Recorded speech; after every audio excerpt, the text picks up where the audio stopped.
There was once a rich man whose wife lay sick, and when she felt her end drawing near, she called to her only daughter to come near her bed, and said, "Dear child, be pious and good, and God will always take care of you, and I will look down upon you from heaven, and will be with you." And then she closed her eyes and expired. The maiden went every day to her mother's grave and wept, and was always pious and good. When the winter came, the snow covered the grave with a white covering, and when the sun came in the early spring and melted it away, the man took to himself another wife. The new wife brought two daughters home with her, and they were beautiful and fair in appearance, but at heart were black and ugly. And then began very evil times for the poor stepdaughter. "Is the stupid creature to sit in the same room with us?" said they. "Those who eat food must earn it." Out upon her for a kitchen maid, they took away her pretty dresses, and put on her an old grey kirtle, and gave her wooden shoes to wear. "Just look now at the proud princess, how she is decked out," cried they laughing, and then they sent her into the kitchen. There she was obliged to do heavy work from morning to night, get up early in the morning, draw water, make the fires, cook, and wash. Besides that, the sisters did their utmost to torment her, mocking her, and strewing peas and lentils among the ashes, and setting her to pick them up. In the evenings, when she was quite tired out with her hard day's work, she had no bed to lie on, but was obliged to rest on the hearth among the cinders.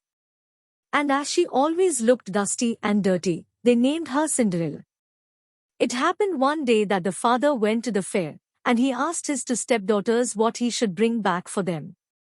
"Fine clothes," said one. "Pearls and jewels," said the other. "But what will you have, Cinderella?" said he. "The first wig, father, that strikes against your hat on the way home. That is what I should like you to bring me." So he bought for the two stepdaughters fine clothes, pearls, and jewels, and on his way back, as he rode through a green lane, a twig struck against his hat, and he broke it off, and carried it home with him. And when he reached home he gave to the stepdaughters what they had wished for, and to Cinderella he gave the twig. She thanked him, and went to her mother's grave, and planted this twig there, weeping so bitterly that the tears fell upon it, and watered it, and it flourished, and became a fine tree. Cinderella went to see it 3 times a day, and wept and prayed, and each time a white bird rose up from the tree, and if she uttered any wish the bird brought her whatever she had wished for. Now it came to pass that the king ordained a festival that should last for 3 days, and to which all the beautiful young women of that country were bidden, so that the king's son might choose a bride from among them. When the two stepdaughters heard that they too were bidden to appear, they felt very pleased, and they called Cinderella, and said, "Comb our hair, brush our shoes, and make our buckles fast. We are going to the wedding feast at the king's castle." Cinderella, when she heard this, could not help crying, for she too would have liked to go to the dance, and she begged her stepmother to allow her. "What, you Cinderella," said she, "in all your dust and dirt, you want to go to the festival? You that have no dress and no shoes. You want to dance?" But as she persisted in asking, at last the stepmother said, "I have strewed a dishful of lentils in the ashes, and if you can pick them all up again into ours you may go with us." Then the maiden went to the back door that led into the garden, and called out, "O gentle doves, O turtle doves, and all the birds that be, the lentils that in ashes lie, come and pick up for me. The good must be put in the dish. The bad you may eat if you wish." Then there came to the kitchen window 2 white doves, and after them some turtle doves, and at last a crowd of all the birds under heaven, chirping and fluttering, and they alighted among the ashes. And the doves nodded with their heads, and began to pick, peck, pick, peck, and then all the others began to pick, peck, pick, peck, and put all the good grains into the dish. Before an hour was over all was done, and they flew away.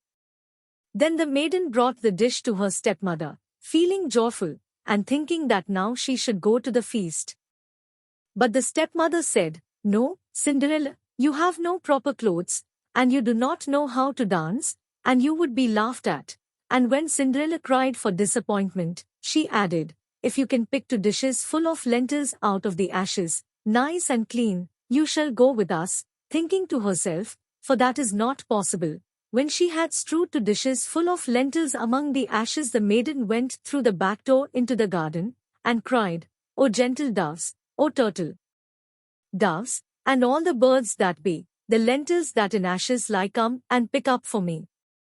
The good must be put in the dish. The bad you may eat if you wish." So there came to the kitchen window 2 white doves, and then some turtle doves, and at last a crowd of all the other birds under heaven, chirping and fluttering, and they alighted among the ashes, and the doves nodded with their heads, and began to pick, peck, pick, peck, and then all the others began to pick, peck, pick, peck, and put all the good grains into the dish. And before half an hour was over it was all done, and they flew away. Then the maiden took the dishes to the stepmother, feeling joyful, and thinking that now she should go with them to the feast. But she said, "All this is of no good to you. You cannot come with us, for you have no proper clothes, and cannot dance. You would put us to shame." Then she turned her back on poor Cinderella, and made haste to set out with her 2 proud daughters. And as there was no one left in the house, Cinderella went to her mother's grave, under the hajel bush, and cried, little tree, shake over me, that silver and gold may come down and cover me." Then the bird threw down a dress of gold and silver, and a pair of slippers embroidered with silk and silver. And in all haste she put on the dress, and went to the festival. But her stepmother and sisters did not know her, and thought she must be a foreign princess, she looked so beautiful in her golden dress. Of Cinderella they never thought at all, and supposed that she was sitting at home, arid picking the lentils out of the ashes.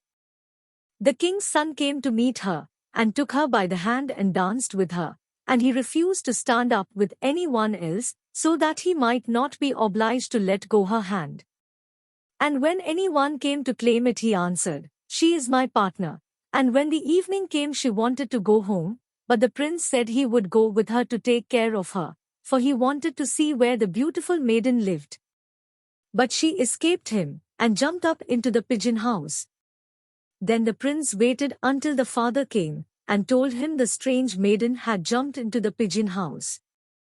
The father thought to himself, "It cannot surely be Cinderella," and called for axes and hatchets, and had the pigeon house cut down, but there was no one in it.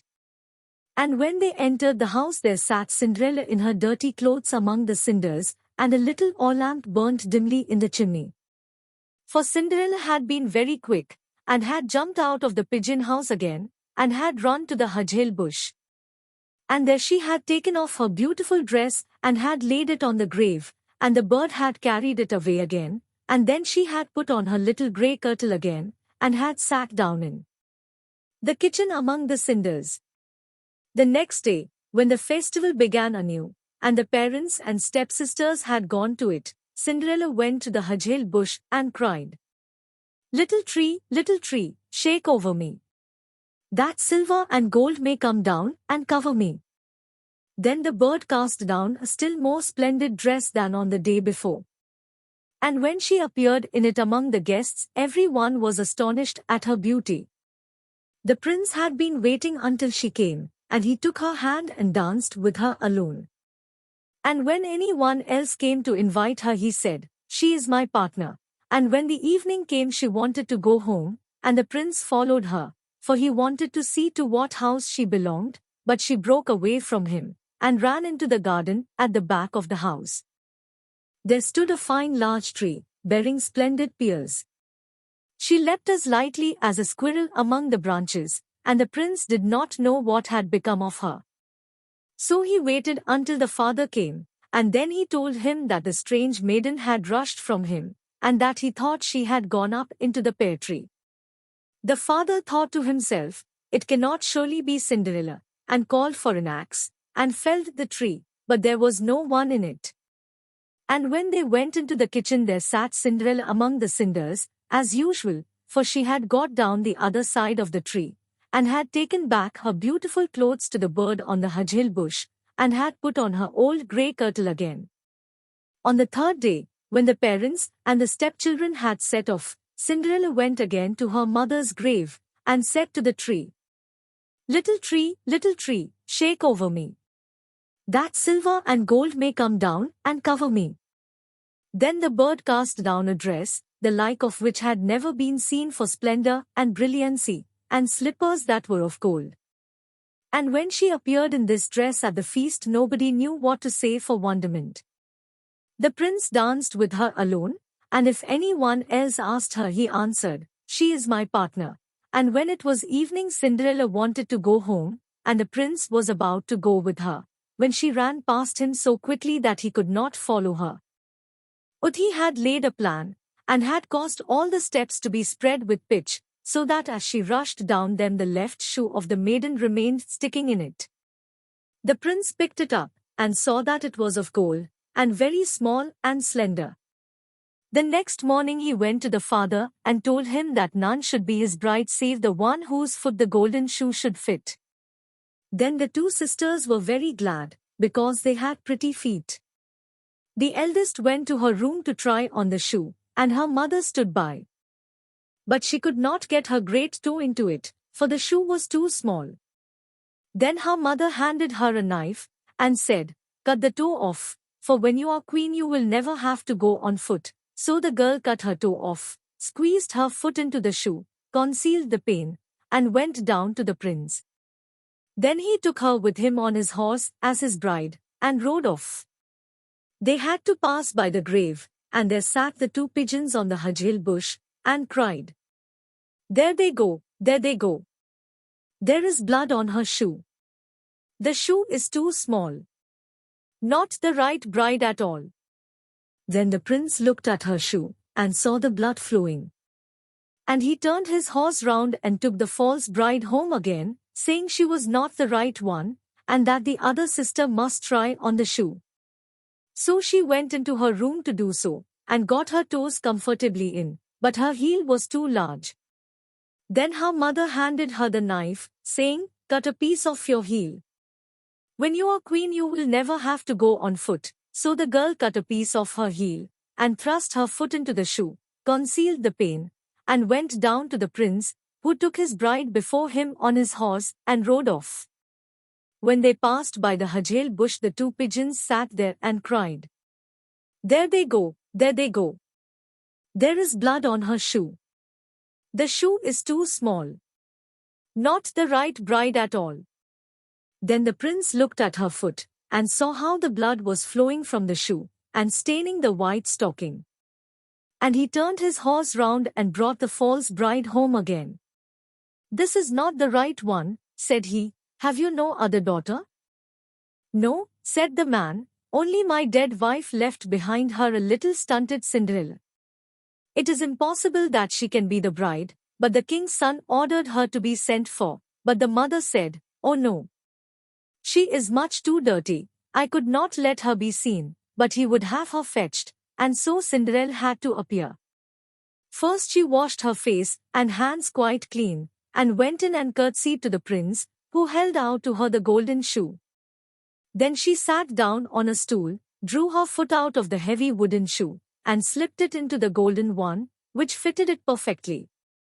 And when she stood up, and the prince looked in her face, he knew again the beautiful maiden that had danced with him, and he cried, "This is the right bride." The stepmother and the two sisters were thunderstruck, and grew pale with anger, but he put Cinderella before him on his horse, and rode off. And as they passed the hajel bush, the two white pigeons cried, "There they go, there they go. No blood on her shoe.